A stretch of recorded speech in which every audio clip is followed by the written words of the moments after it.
తాకట్లో ఉన్న బంగారాన్ని విడిపించి ఆ రోజున మార్కెట్ ధర కట్టి మిగిలిన డబ్బును మీకు అందిస్తుంది కొమ్మూరి గోల్డ్.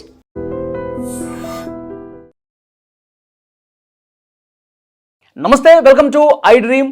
నేను వలి. మంగ్లీ కేసు రోజుకొక మలుపు తీసుకుంటోంది. ఓయూజేసీ లీడర్స్ కూడా మాట్లాడుతూ ఉన్నారు. ప్రత్యూష అలాగే సంపత్ నాయక్ మాట్లాడారు. ఈరోజు మంగ్లీకి మద్దతుగా కొంతమంది గిరిజన నాయకులు కూడా ప్రెస్ మీట్ పెట్టి మాట్లాడినటువంటి సిచ్యువేషన్ ఉంది. అంటే వాళ్ళు పర్సనల్ ఎజెండాలతో ప్రెస్ మీట్లు పెట్టి మాట్లాడుతున్నారు. కానీ ఈ కేసుకు సంబంధించి కేసు బాధితుల పక్షాన ఎవరు నిలబడటం లేదని చెప్పి కేసు పెట్టినటువంటి అడ్వకేట్ సుబ్బు గారు చెప్తూ ఉన్నారు. అంటే ఈ కేసులో ఇంకా కొన్ని సంచలనమైనటువంటి వాస్తవాలు కూడా ఉన్నాయి. అవన్నీ కూడా ఐ డ్రీమ్ వేదికగా తెలియపరచడానికి వచ్చారు సుబ్బు గారు. సుబ్బు గారు నమస్తే. నమస్తే అండి. సుబ్బు గారు, అసలు ఏం జరుగుతుంది? బాధితులకు అసలు న్యాయం జరిగే పరిస్థితి ఏమైనా కనిపిస్తుంది? ఇన్వెస్టిగేషన్ ఎంతవరకు వచ్చింది? ఏంటి అప్డేట్స్? అయితే మొత్తానికైతే ఇన్వెస్టిగేషన్ అంతా స్టార్ట్ అయింది.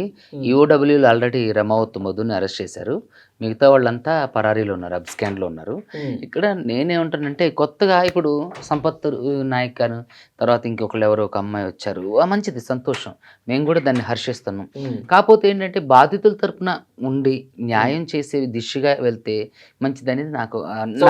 బాధితుల తరపున లేరంటారు. అంటే బాధితుల తరపున అంటే ఎంతవరకు మరి వాళ్ళ దగ్గరకు వచ్చిన బాధితులు ఎవరైనా ఉన్నారేమో మనకైతే తెలియదు. కానీ ఇప్పుడు ప్రజెంట్ ఎవరైతే కేసులో ఉన్నటువంటి ముందుకొచ్చి ప్రెస్ మీట్ పెట్టి కోర్టుకి వెళ్ళి చేసినటువంటి బాధితులు ఇప్పుడు ప్రజెంట్ ముఖ్యమైన బాధితులు ఎవరైతే కేసు పెట్టారో వాళ్ళ తరపున ఎవరి తరపున లేరు. ఎందుకంటే వాళ్ళతో ఎవరితో మాట్లాడినట్టుగా నాకు తెలీదు.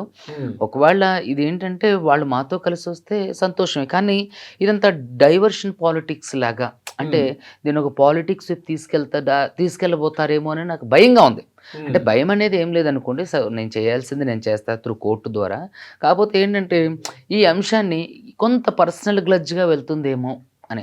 మంగ్లీ 100% తప్పు చేసింది. దాంట్లో మీరు ఈరోజు కూడా చూస్తే ఒక ప్రధాన ఛానల్లో వాళ్ళ కార్ డ్రైవరే చెప్పిండు, ఇది రమావత్ మధు కార్ డ్రైవరే చెప్పిండు. ఏది మంగ్లీ వాళ్ళ తమ్ముడు శివానే ఆ కట్టలన్నీ తీసుకుని వెళ్ళేవాడు. ఏది క్యాష్ రూపంలో వచ్చిన మొత్తం కూడా శివ వచ్చి తీసుకెళ్లేవాడు. ఏదన్నా ఫోన్పే ట్రాన్సాక్షన్ చేయాలంటే మాత్రం మధు అకౌంట్ కొట్టించేవాడు. ఖచ్చితంగా ఇందులో వీళ్ళ పాత్ర ఉంది. కానీ ఇక్కడ ఈ బాధితులకు న్యాయం చేసి ఆ డబ్బులు రికవరీ చేసి ఈ బాధితులకు న్యాయం చేసే దిశగా పోలీసులు అడుగు వేస్తున్నప్పుడు దీన్ని కొంతమంది అంటే మరి వాళ్ళ ఉద్దేశం ఏమయ్యిందో మనకైతే తెలియదు. కానీ వాళ్ళకి మనకి ఇంతవరకు సంబంధం లేదు, మనం ఇప్పుడు మాట్లాడుకున్నది కూడా లేదు. కానీ నేను పెట్టిన ఎఫ్ఐఆర్ని బేస్ చేసుకుని ఆ అమ్మాయిని పాటలు పాడొద్దని, తర్వాత కొంతమంది వాళ్ళ దగ్గరికి ఎవరో బాధితులు వచ్చారని, సో వీళ్ళు మాట్లాడడం ఇది కంప్లీట్ డైవర్షన్గా వెళ్తుందేమో అనేది నా అనుమానం. అంటే ఈ కేసు గురించి, స్కామ్ గురించి ఇవన్నీ పక్కదారి పడుతున్నాయి, పర్సనల్గా మంగ్లీ మీదకి వెళ్ళిపోతూ ఉన్నారు వాళ్ళు. అంతే. ఏంటంటే ఇప్పుడు వాళ్ళు ఎక్కడ కూడా అంటే వాళ్ళు వాదనలు కానీ ఆరోపణలు కానీ డైరెక్ట్గా మంగ్లీ మీదకి వెళ్తేనే కానీ మరి మేము బాధితులు ఎప్పుడు స్టాండ్ తీసుకున్నాం, మేము ఈ కార్యాచరణ చేయబోతున్నాం, మరి బాధితులందరికీ ఇది చేద్దాం అని మాట్లాడడం కానీ కలుపుకోవటం కానీ ఇంతవరకు అంటే వాళ్ళకి మాకు అసలు సంబంధం లేదు. తీసుకొచ్చింది స్కామ్ను బయటకు తీసుకొచ్చింది నేను, బాధితులు దీన్ని ఎలివేట్ అయింది నేను, బాధితులు పోరాటాలు చేసింది మేము, కేసులు పెట్టించుకుంది మేము. కానీ వీళ్ళు సడన్ ఎంట్రీ ఇచ్చేసి తర్వాత వాళ్ళకి ఏదో వ్యక్తిగత ప్రయోజనం కోసం ఏమైనా చేస్తున్నారా అనే ఆలోచన కలుగుతుంది. I'm not sure. కానీ దీన్ని పాలిటిక్స్ కానీ మరి ఎందుకని బాధితులకు న్యాయం చేయాలన్నప్పుడు బాధితుల తరపున వీళ్ళు రావడం లేదు. ఎప్పుడు ఇంతవరకు కలిసింది లేదు, మాట్లాడింది లేదు, లేదంటే బాధితులు వీళ్ళు పర్సనల్గా మాట్లాడింది లేదు, వాళ్ళతో ఒక ప్రెస్ మీట్ పెట్టింది లేదు. ఎంతకై వాళ్ళే మాట్లాడతారు. కనీసం వాళ్ళతో మాట్లాడిన బాధితులతోనైనా ఒక మాట మాట్లాడిస్తే వాళ్ళు ఎంత పోగొట్టుకున్నారో చెప్తే, ఒక అడ్వకేట్ని మాట్లాడుకుని డైరెక్ట్గా బాధితులు త్రూ కోర్టు ద్వారా వెళ్తే వాళ్ళకి కూడా న్యాయం జరుగుతుంది. బాధితులు వచ్చారని ఇప్పుడు మేము కోర్టుకు వెళ్ళాం, పోలీస్ స్టేషన్కి వెళ్ళాం, ఖచ్చితంగా మా తరపున ఉన్నటువంటి బాధితులకు న్యాయం జరిగింది. మరి వీళ్ళు బాధితులు ఉన్నారు, బాధితులు మాతో మాట్లాడుతున్నారని కేవలం ప్రెస్ మీట్లో పెడుతున్నారు. కానీ వాళ్ళకి ఇచ్చే సలహా మీరు కూడా ఒక అడ్వకేట్ని మాట్లాడుకొని ఎవరైతే బాధితులు ఉన్నారో వాళ్ళందరి తరపున ఒక కోర్టులో కేసు వేయండి. లేకపోతే ఏది ఊకదంపుడు మాటలో ఎన్ని కొట్టినా, ఎంత స్పీచ్లు ఇచ్చినా, ఎన్ని మీడియాల్లో ఇచ్చినా ఏమీ ప్రయోజనం లేదు. ప్రాపర్టీ అటాచ్మెంట్ చేయాలి, కేసులు వాళ్ళ దగ్గర ఉన్న డాక్యుమెంట్స్ తీసుకెళ్ళి సివిల్ అండ్ క్రిమినల్ కేసులు ఫైల్ చేయాలి. అప్పుడు వాళ్ళ దగ్గర ఉన్న బాధితులకు కూడా న్యాయం చేయదు. వాళ్ళ దగ్గర బాధితులు ఉన్నారు అంటున్నారు తప్ప వాళ్ళు అంటే అజెండా మొత్తం కూడా కంప్లీట్గా ఇది ఒక diversion of politics, side track. దీనివల్ల ఏంటంటే కంప్లీట్గా జనం దృష్టి కూడా మరలిపోతుంది. సో వాళ్ళు ప్రయోజనం పొందుతారా లేదా పక్కన పెడితే ఇది కంప్లీట్గా ఇంకొక డైవర్షన్ తీసుకోబోతుంది. మొన్న డీసీపీ గారు మాట్లాడారు, అంటే మధుని కస్టడీలోకి తీసుకుని విచారిస్తే ఇంకా కొత్త విషయాలు ఏమో తెలుస్తాయి, కానీ ఇప్పటి వరకు అయితే మంగ్లీ తప్పు చేసిందనో మంగ్లీ డబ్బులు దోచేసిందనో గాను ఆయన ఎక్కడ చెప్పట్లేదు. ఎందుకు శివా చౌహాన్ ఎవరైతే బ్రదర్ ఉన్నాడో ఆ బ్రదర్ అసలు మంగ్లీ బ్రదరే కాదా, అతను కూడా అసలు మాకు అందుబాటులో లేడు, ఇవన్నీ చెప్తా ఉన్నారు. అవన్నీ ఏంటంటే ఇప్పుడు డీసీపీ చెప్పింది అక్షరాల సత్యం, కానీ వీడు చెప్పడు కదా. ఇప్పుడు వాడు ఎలా చెప్తారు, వాడు షాక్ ట్రీట్మెంట్ కరెంట్ లేకపోతే 3rd డిగ్రీ ఉపయోగిస్తేనో లేకపోతే అలాంటివి ఉపయోగిస్తేనో చెప్తారు. అలాంటివి ఉపయోగించడం చట్ట వ్యతిరేకం. సో వాడిని మమ్మగా అంటే వాడు చెప్తారా? ఎందుకంటే అది మంగ్లీ స్క్రిప్ట్, అది మధుని షాక్ ట్రీట్మెంట్ ఇచ్చి నిజాలు కక్కించమని మీరు చెప్పి నేను అదే అంటున్నా. అలా చేస్తే వస్తాయి, కానీ అలా చేయటం చట్ట వ్యతిరేకం. ఒక న్యాయవాదిగా నేనే దానికి వ్యతిరేకం. అంతకుముందు కూడా అంటే 3rd డిగ్రీకి సంబంధించి నేను చాలా వ్యతిరేకంగా కూడా మాట్లాడాను. మన పోలీసులు కరుడు కట్టిన నేరస్తుల నుంచి కూడా నిజాలు రాబట్టారు కదా. నేను అదే అంటున్నా. ఇప్పుడు ఈ రమవత్తు మధు అనే అరెస్టే ఒక స్క్రిప్ట్, అది అక్కాడినటువంటి స్క్రిప్ట్, ఆవిడ వెనకాల ఉన్నోళ్ళు చేసినటువంటి స్క్రిప్ట్. సో నేనేమంటానంటే వాడు ఎందుకు నిజాలు చెప్తారు? బాధితులు అందరూ దొరికితేనే కదా, దాంట్లో ఉన్న నిందితులందరూ దొరికితేనే కదా అసలు విషయాలు తెలిసేది. ఎవడు బ్యాంక్ ట్రాన్సాక్షన్, వాడు బ్యాంక్ ట్రాన్సాక్షన్ అయితే అసలు విషయాలు తెలుస్తాయి. వాడు అడిగిన దానికి ఎట్లా చెప్తారు? అడిగితే ఇప్పుడు దొంగనే నువ్వు దొంగతనం చేసినవారంటే వాడు దొంగతనం చేసిన ఒప్పుకుంటాడా? ఒప్పుకోడు కదా. సో అక్క స్క్రిప్ట్లో అదొక భాగం అన్నట్టు.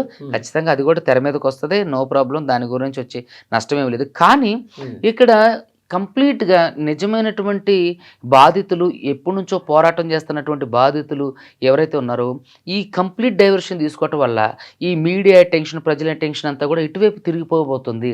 సో అసలైన ఎజెండా ఏంటంటే మనకు బాధితులకు డబ్బులు ఇప్పించాలి. ఇప్పుడు బాధితులు వర్సెస్ నిందితులు, పలానా ఎక్స్ అండ్ అంటే ఒక ఎక్స్ మంగ్లీ అని కానీ లేకపోతే సుబ్బు మంగ్లీ అని వర్సెస్ మంగ్లీ అని కానీ కాదు. ఇక్కడ బాధితులు వర్సెస్ నిందితులు అదే ఉండాలి. కానీ వీళ్ళు ప్రధాన అజెండా అనే ఆరోపణలు, ఈ ప్రెస్ మీట్లు, అది ఈ ఫోన్ కాల్స్, ఆ ఫోన్ కాల్స్ ఇవే చెప్తున్నారు తప్ప వాళ్ళ దగ్గర ఉన్న బాధితులు నిజంగా వచ్చుంటే వాళ్ళని తీసుకొని దయచేసి ఒక అడ్వకేట్ ద్వారా కోర్టుకు వెళ్ళండి.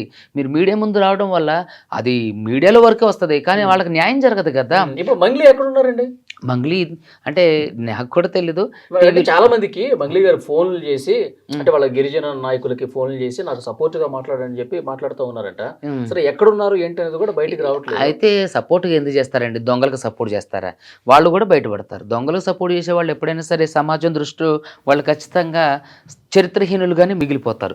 సో వాళ్ళందరూ కూడా బంజారా పెద్దలు ఎవరు కూడా ఇవిడికి సపోర్ట్ చేస్తలేరు. ఎందుకంటే ఈవిడ ఆ బంజారా కమ్యూనిటీకి సంబంధించి ఇసుమిత్తు నీళ్లు పోసింది కాదు, లేదంటే ఒకరికి సహాయం చేసింది కాదు. ఎప్పుడు కూడా ఆవిడ స్వార్థం, ఆవిడ అంతా ఉంది. ఆమె ట్రస్ట్ పెట్టుకొని కూడా, అంటే వేరే వాళ్ళు కూడా చెప్తున్నారు ఏంటంటే ఆ ట్రస్ట్లో కూడా అన్ని వేరే వేరే కార్యక్రమాలకు సంబంధించిన డబ్బులు ట్రాన్సాక్షన్కే ఉంది తప్ప అసలు ఆ ట్రస్ట్ ఎక్కడ ఉంది, దాంట్లో ఏం జరుగుతుంది, ఏం కార్యక్రమాలు ఉన్నాయి ఏంటి అనేది అని మంగ్లీ పెట్టారని అంటున్నారు. I'm not sure. ఇది ఎవరన్నారు మీతో? వేరే ఒక వ్యక్తి, అతని పేరు ఎందుకులేండి. సో ఒక ట్రస్ట్ కూడా ఉంది అని చెప్పేసి ఏదో అంటున్నారు. అది మనకు డబ్బులు ఎక్కడి నుంచి కలెక్ట్ చేశారంట ఉంది అని అంటున్నారు. దాంట్లో కలెక్ట్ చేశారు అదని మనకు తెలియదు. సో ఐఎమ్ నాట్ షూర్ ఇది కరెక్టో కాదు, కానీ తెలిసింది. సో అది చెప్తున్నా. నేనేమంటానంటే సరే ట్రస్ట్ పక్కకు పెట్టినా ఎవడో ఒక 10 మంది పిల్లల్ని ఆదరించిందా, వాళ్ళని ఏమైనా దత్తత తీసుకుందా, వాళ్ళకి చదువు సంధ్యలు విద్యా బుద్ధులు చెప్పించిందా? నేను కింది స్థాయి నుంచి వచ్చిన ఎవడ ఎంతమంది కింది స్థాయి వాళ్ళకి సహాయం చేసింది? కనీసం ఒక 10వ తరగతి బాబుకి కనీసం ఒక ప్యాడ్ కొనిచ్చిందా? సో అలాంటిది ఏం లేదు. కాబట్టి ఈవిడికి ఎవరు సపోర్ట్ చేయరు. ఈరోజు ఏదో ఆవిడకి సమస్య వచ్చి పెద్ద దాంట్లో ఇరుక్కుపోయి నేను బంజారా బిడ్డని నాకు సపోర్ట్ చేయని అని అంటుంది. కానీ ఇప్పుడు తెర ముందుగా కనపడే మంగ్లీ వేరు, తెర వెనక మంగ్లీ వేరు. తెర వెనక మంగ్లీ చాలా హారబుల్గా ఉంటుంది, చాలా టెరబుల్గా ఉంటుంది, చాలా అసహ్యమైన బూతులు మాట్లాడితే, ఆవిడ ప్రవర్తన అంతా యారగెంట్గా ఉంటుంది. కానీ ప్రెస్ మీట్కి వస్తే చాలా బుద్ధిమంతురాలా, అంటే అసలు ఆ మంగ్లీ అయినా ఈ మంగ్లీ అయినా ఆశ్చర్యపోతారు. ఎందుకంటే పర్సనల్గా నేను ఒకసారి ఎక్స్పీరియన్స్ చేసే కాబట్టి మంగ్లీ అసలు మీ ఎక్స్పీరియన్స్ ఏంటి? మీటింగ్ జరిగింది, ఈవిడే వాళ్ళందరినీ ఒక డైరెక్టర్ గారితో, ఒక మ్యూజిక్ డైరెక్టర్ గారితో, ఒక డైరెక్టర్ గారితో, ఒక లాయర్ గారితో మీటింగ్ నన్ను పిలిపించినప్పుడు అసలు కంప్లీట్ ఆవిడ వెర్షన్ అంతా కంప్లీట్. మీరు కూడా కొన్ని ఆడియోలు చూసినట్టయితే ఎంత అసహ్యంగా జిగుప్సాకరంగా బూతులు మాట్లాడిందో మీరు చూశారు. దయచేసి ప్రజలందరూ కూడా తెలుసుకోవాల్సింది ఏంటంటే తెర ముందు ఉండే మంగ్లీ చాలా సాత్వికంగా, చాలా శాంతిగా, చాలా ధీనంగా, అమాయకత్వంగా. కానీ తెర వెనక మంగ్లీ కాదండి, ఆవిడ పెద్ద ఏమంటారు మహమ్మారిలాగా ఉండిపోతుంది అన్నట్టు. అసహ్యమైన బూతులు మాట్లాడితే ఫుల్ ఆరోగ్యంగా ఉంటుంది, అసలు డోంట్ కేర్ అన్నట్టు ఉంటుంది. ఎవడు ఎట్లా అంటే ఆకాశం నుంచి డైరెక్ట్గా లేదంటే ఒక అంబానీ ఇంట్లో పుట్టినటువంటి వ్యక్తిలాగా తను ప్రవర్తన కంప్లీట్గా చేంజ్ ఉంటుంది, చాలా దారుణమైన బిహేవియర్ ఉంటుంది. Okay. సో దయచేసి ఆ గంట ఏం జరిగింది ఒక్కసారి చెప్పండి. గంట కాదు 4 గంటలు జరిగింది. 4 గంటల పాటు 4 గంటలు జరిగింది మీటింగ్.